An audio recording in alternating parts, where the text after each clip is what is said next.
Hai, aku Taskia Pridama, mahasiswa yang sedang melaksanakan KKM PPM 2021 secara daring di Kadus 2 Desa Sidorejo. Jadi, hari ini aku akan memberikan sedikit informasi kepada Bapak, Ibu, rekan-rekan sekalian tentang pentingnya peningkatan kualitas air dalam pencegahan stunting. Stunting merupakan gangguan pertumbuhan yang biasanya itu disebabkan oleh masalah nutrisi. Tapi tahu nggak sih, selain masalah nutrisi, stunting ini juga dapat disebabkan karena kualitas air yang kurang bersih di dalam kegiatan sehari-hari. Air yang kita gunakan saat ini, yang kita dapatkan dari air sumur, atau air PDAM, atau air tada hujan, itu kualitasnya belum tentu bersih loh. Apalagi dilihat kondisi saat ini yang ramai penduduk dan padat penduduk itu membuat septic tank dan sumur itu sulit mendapatkan jarak yang optimal. Hal tersebut membuat sebagian air tanah itu tercemar oleh bakteri E. coli. Bakteri Escherichia coli atau yang kita kenal dengan bakteri E. coli ini merupakan bakteri yang hidup di dalam usus manusia yang berfungsi untuk menjaga kesehatan sistem pencernaan di dalam tubuh kita. Pada umumnya bakteri E. coli tidak berbahaya, tetapi terdapat beberapa jenis bakteri E. coli yang mampu mengeluarkan zat racun yang berbahaya bagi tubuh kita. Salah satu penyakit yang mudah terserang dari bakteri E. coli ini adalah penyakit diare dan cacingan, apalagi pada anak-anak yang sistem imunnya belum stabil. Oleh sebab itu, pengolahan air bersih saat ini sangat penting untuk kita lakukan. Air bersih merupakan air yang dipakai sehari-hari untuk keperluan mencuci, memasak, mandi, dan dapat diminum setelah dimasak. Air dapat dikatakan bersih apabila air tersebut tidak berbau, tidak berwarna, dan memiliki rasa yang segar dan tawar. Salah satu cara yang dapat kita lakukan untuk mendapatkan kualitas air yang bersih adalah menggunakan atau membuat filtrasi air. Apa sih filtrasi air? Nah, filtrasi air ini adalah suatu metode penyaringan air untuk menghilangkan zat padat tersuspensi dari air melalui media berpori. Terus gimana sih cara membuatnya? Yuk kita simak video tutorial pembuatan media filtrasi air yang sederhana untuk keran di rumah berikut ini. Alat dan bahan yang kita gunakan itu ada cutter, spidol, busa akuarium, pasir kasar yang telah dicuci minimal 3 kali, arang kayu yang telah dicuci bersih, tisu, botol bekas, lem tembak, dan pipa. Untuk alasan keselamatan, kita pakai sarung tangan ya. Pertama, kita akan memotong botol bekas menjadi 2 bagian, yaitu bagian atas dan bagian bawah. Nah, jarak antara tempat potong dengan tutup botol itu adalah sekitar 2 ruas ibu jari. Setelah ditandai, maka kita bisa langsung potong menggunakan cutter. Nah, di sini hati-hati banget ya, jangan sampai terluka dan jangan sampai meleset dari garis bantu yang telah kita buat.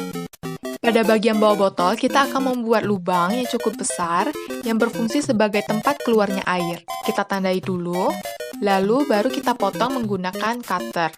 Nah, di sini untuk mempermudah pemotongan, cutternya aku panaskan dulu menggunakan api. Kira-kira seperti ini penampakan botol yang telah kita potong tadi. Nah, untuk yang penyok itu kita rapikan sedikit sehingga terlihat sempurna. Dan media filtrasi siap digunakan. Selanjutnya, kita akan membuat bahan filtrasi. Yang pertama adalah busa penyaring. Nah, di sini kita akan mencetaknya sesuai dengan besar botol yang kita gunakan. Kita tandai dulu menggunakan spidol, lalu kita potong menggunakan cutter menjadi 4 rangkap, seperti ini. Kemudian, baru kita bisa masuk semua material filtrasi ke dalam botol. Untuk lapisan pertama, kita akan masukkan busa penyaring.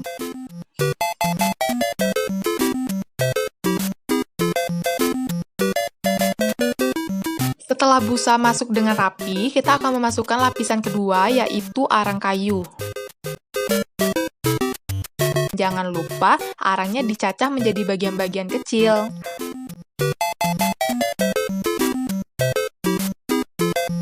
Pada lapisan ketiga, kita akan masukkan busa penyaring lagi. Kita masukkan secara rapi dan jangan sampai terlipat. Sebelum ke lapisan selanjutnya, kita ambil sehelai tisu, lalu masukkan ke dalam botol dengan posisi seperti ini. Lalu kita taruh pasir kasar di atasnya, dan usahakan pasir yang kita gunakan itu adalah pasir yang masih bercampur dengan kerikil, untuk mencegah air tersumbat. Masuk ke lapisan kelima, itu adalah busa penyaring. Nah, nanti di atas busa penyaring ini, kita masukkan arang lagi. Kita rapikan. Dan nanti lapisan terakhir atau lapisan penutup yaitu busa penyaring.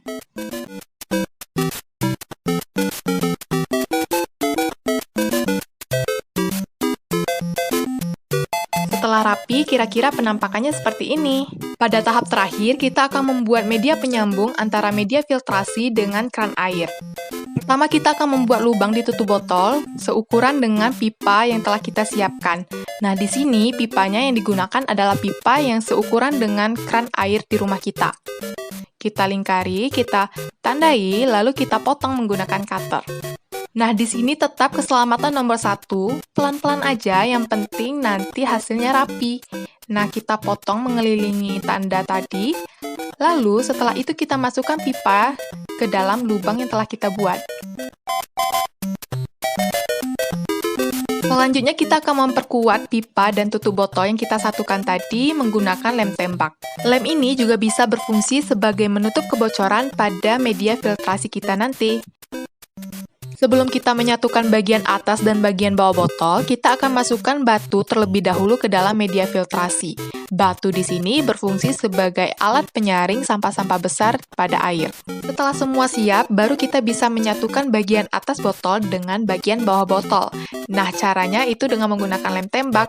Setelah bagian atas botol diberi lem, maka kita bisa menyatukan dengan bagian bawahnya. Nah, di sini kita tutup rapat, kita rapatkan, jangan sampai ada yang terbuka. Sebelum itu, kita lem lagi supaya tidak terjadi kebocoran. Kita tunggu beberapa saat hingga lem tembaknya tadi kering, lalu setelah itu baru kita bisa aplikasikan ke air keran. Nah, di sini filtrasinya udah siap dipakai di keran air, dan aku lagi nyobain di keran air rumahku. Di sini aku hidupkan kerannya, dan kita lihat, airnya keluar dengan baik ya, dan tidak bocor juga. Lalu seberapa efektifnya sih media ini dalam menyaring air kotor? Yuk kita langsung cek. Di sini aku udah menyediakan air tada hujan yang udah kotor, kondisinya masih kuning, dan sekarang kita akan mencoba memfilter air tersebut menggunakan media filtrasi yang telah kita buat tadi. Nah, di sini aku udah sediain wadah kosong, dan kita lihat perbandingannya.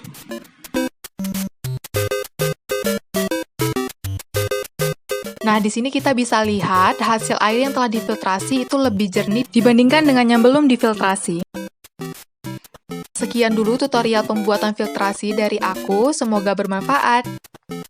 Yap, video tutorial tadi merupakan sekaligus video penutup dari video ini. Semoga tutorial dan materi yang aku sampaikan tadi bermanfaat dan dapat diterapkan di rumah masing-masing ya. Tetap sehat, tetap semangat, dan sampai jumpa!